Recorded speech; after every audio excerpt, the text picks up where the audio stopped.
L'association Endozen, je l'ai rejointe pour des raisons, avant tout presque personnelles. J'ai été atteinte d'endométriose en 2017 et quand j'ai découvert que, l'association Endozen existait, et que j'étais du coup moi maintenant devenue sexothérapeute et thérapeute de couple, je me suis dit que c'était pour moi une suite logique d'accompagner, les personnes atteintes d'endométriose pour pouvoir leur permettre d'avoir un mieux-être dans leur vie de couple et leur vie intime.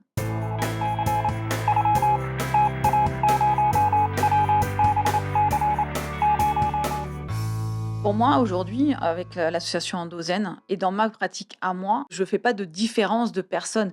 C'est une personne atteinte d'endométriose et la personne, quelle qu'elle soit, qu'est-ce qu'elle a été, qu'elle soit femme, transgenre, tout ce qu'on veut. Moi, je j'accueille tout le monde. À partir du moment où il y a cette problématique d'endométriose, tout le monde a le droit à la parole et toutes les paroles ont le droit d'être entendues et écoutées. Les types d'ateliers, j'en fais plusieurs. J'en fais d'abord un, alors, qui est vraiment renouer avec sa féminité. C'est permettre en fait surtout aux femmes, qui ont ou femmes ou aux genres, de pouvoir renouer avec une féminité, mais renouer avec une féminité autour quand même de la sexualité. Donc, on vient travailler tout ça.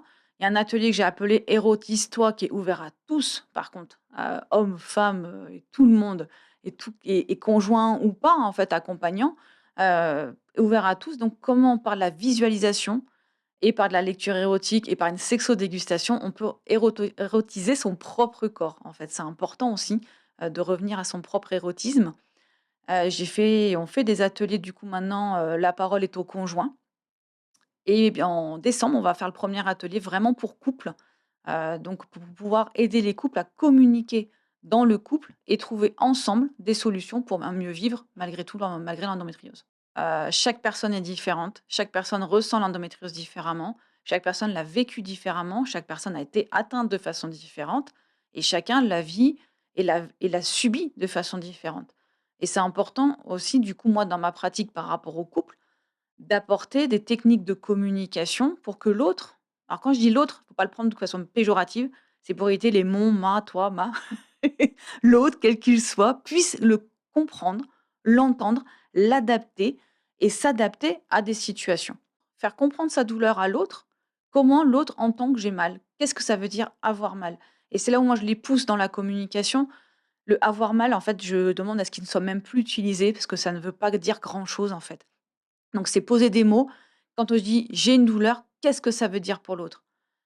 Par exemple de dire au lieu de dire: «J'ai mal au ventre», ça ne veut rien dire. Par contre de dire: «Je ressens comme des coups de poignard, je ressens comme des coups de poing dans le ventre». Peut-être aussi donner à l'autre des exemples. Imagine tu as un bleu, c'est comme si je te tapais dans ton bleu non-stop pendant 10 minutes. Bon, l'autre commence à comprendre que, OK, la douleur elle devient un petit peu non seulement insupportable, mais en plus, elle peut agacer, elle peut mettre les nerfs à rude épreuve. Donc c'est là où c'est important de pouvoir communiquer avec son conjoint ou sa conjointe ou l'autre, communiquer pour que l'autre comprenne, entende, adapte. Et la problématique majeure, c'est la sexualité, parce que les traitements peuvent baisser la libido, peuvent baisser ou augmenter une sécheresse vaginale. Comment est-ce qu'on la travaille? Comment est-ce que le conjoint ou la conjointe ou l'autre peut-être venir aider aussi à ça? Et comment adapter aussi sa sexualité, parce que forcément que la sexualité est impactée. Ma pratique, elle est reliée à l'endométriose parce que j'amène vraiment des outils du pratico-pratique du quotidien.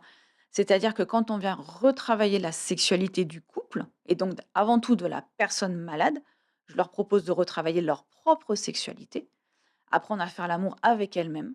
Donc, c'est-à-dire venir réexplorer leur corps, réexplorer les sensations, tenir un journal aussi de ces sensations. On fait tout un journal avec leurs exercices pratiques qu'elles doivent mettre en place tous les jours. C'est aussi pouvoir permettre au couple de retrouver une sexualité épanouissante, quelle qu'elle soit. C'est important parce qu'il y a plein de sexualités et donc j'accompagne le couple à créer sa propre sexualité. Quelle sexualité va leur permettre sur ce moment donné d'avoir une sexualité qui les épanouisse et comprendre qu'elle est complètement évolutive parce que chaque moment de vie va peut-être être différent. Et ce qu'ils vivent là avec l'endométriose, ils pourront très bien le retrouver plus tard avec la ménopause et l'andropause. Donc c'est important de comprendre que l'endométriose, elle a un réel impact sur la sexualité, les traitements ont un réel impact sur la sexualité et comment je peux, en les exprimant, venir avec l'autre, trouver des solutions pour malgré tout prendre du plaisir et jouir.